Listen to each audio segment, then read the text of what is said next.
A good basketball game.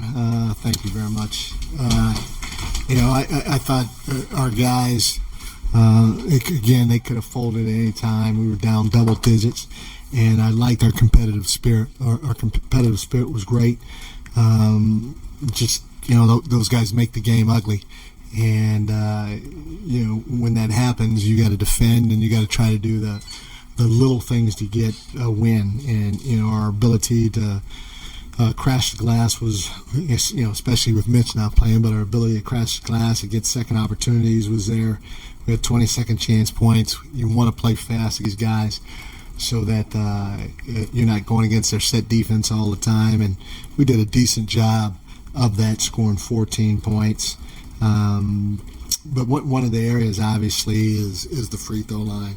SGA he's a tough cover, and he does a great job of convincing the referees, probably better than anybody in the league, that he's getting hit. And them shooting 84% from the free throw line compared to our 73% was a factor throughout the course of the game. And then I thought we had good looks from the 3-point line. They didn't go in.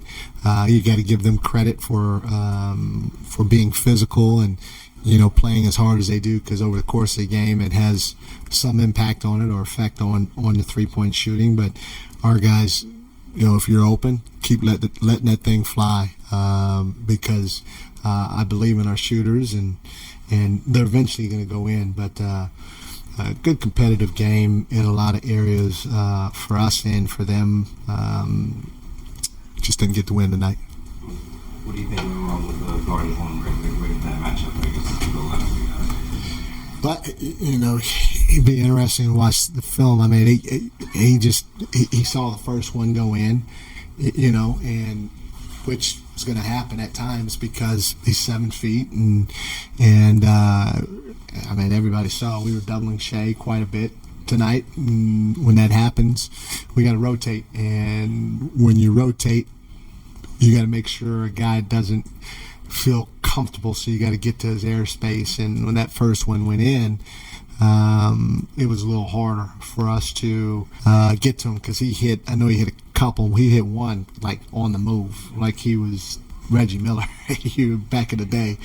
And that all probably stemmed from the first one going in as easy as it did. But he got hot from the 3-point line, and he was 6 for 8 in the first half. I thought our guys did a better job of understanding that we need to get to his airspace in the second half, and we did a better job on him. Besides him going 6 for 8, I mean, again, he's talented, he's skilled, and he's going to make some shots. But the 6 for 8 part from the 3-point, especially when neither team was shooting it well except for him, made it a little tough. There was a period at the top of January when you were questioning your team's physicality defensively and staying in front of the ball. That hasn't been the case over the last month. You guys have been very physical defending and staying in front of the ball. Was there a specific thing that switched, whether it was a practice, a conversation? It feels like that's been something you guys have been able to hang your hat on for quite some time now. No, you're 100% correct. Our guys are trying to be physical without fouling, and they're doing a pretty good job with it.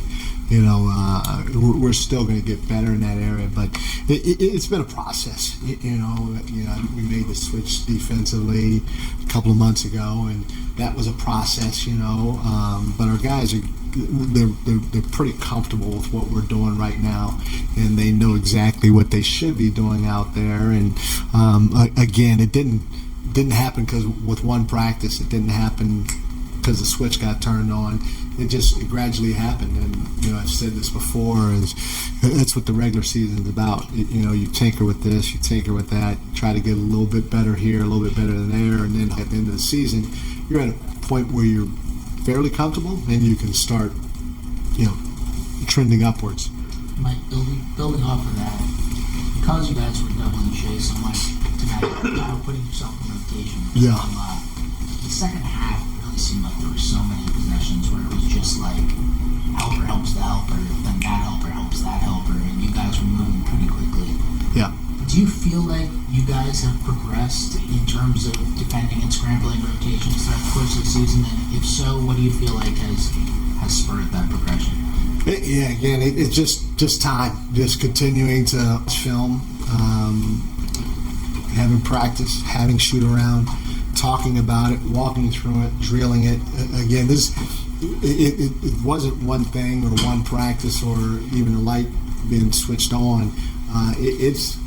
It's what should happen during the course of the season. You know, you should get better as you go along, as long as everybody has embraced the process. In our group, everybody in that locker room has embraced the process, and that's what makes this team pretty special. Is they're in it to try to win it, and they know it's not going to happen like that.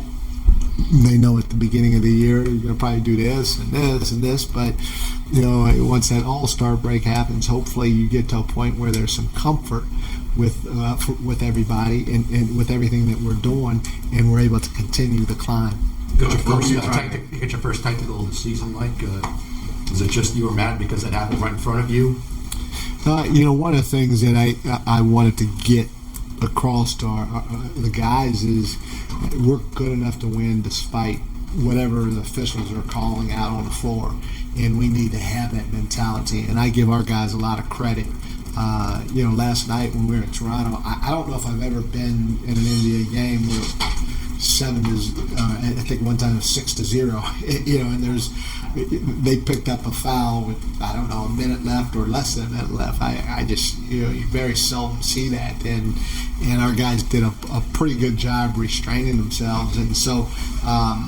You know, the growth in that area of trying to leave the officials alone was something that I pointedly tried to do. Tonight, yeah, I mean, you guys saw the play. SGA had 2 fouls, and Jalen was there, and he ran him over. Just like the call they made on OG. You know, I mean, I don't know. I don't understand why that was a no call, but that should have been his third. The bucket shouldn't have counted, and we should have gone the other way with the basketball. And so to see that, knowing that Jalen is standing there and he's putting his body on the line, and our guys are fighting their asses off, you know, to try to win the ball game, and it didn't sit well with me, obviously. Do you believe in statement games, like throughout the course of the regular season, the champs coming in, you guys playing the way that you have been playing? And with that, is this loss less urgent because of the consistency, the way you guys have been playing? It's lost that right? I don't believe in the statement games just because in the playoffs it's a different season, you know. But are there games that are quote unquote big games, or however you want to call it, from the standpoint that, hey, that's a really good team. Let's see how they defend us. Let's see how we defend them, because they're one of the elite teams defensively. So, you know, you could probably get more from that film than maybe from a team that might be 29th defensively. You know, a team 29th defensively and maybe is not as physical as them, things might come easy. You know, the flow might be easy. And so, you know, can you get something out of it? Yes. Do you still want to win those games? Yes. But seeing what they did, how they did it, why we shot 28% from the 3, why this happened, why that happened, it's a great learning experience to grow from. No matter if you want to win, but no matter if you win or lose, you know, and to see the competitiveness out there from our guys was something that